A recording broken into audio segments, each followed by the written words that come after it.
दरिद्रदुःखहारिणी सदा विभूतिकारिणी वियोगशोकहारिणी भजामि विन्ध्यवासिनी।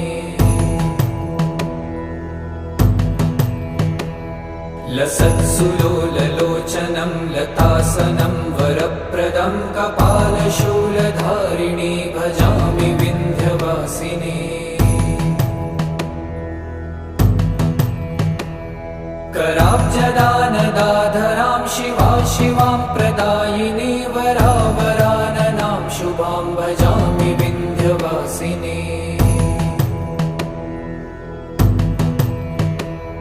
कपीन्द्रजामिनी प्रदां त्रिधा स्वरूपधारिणी जले थले निवासिनी भजामि विन्ध्यवासिनी।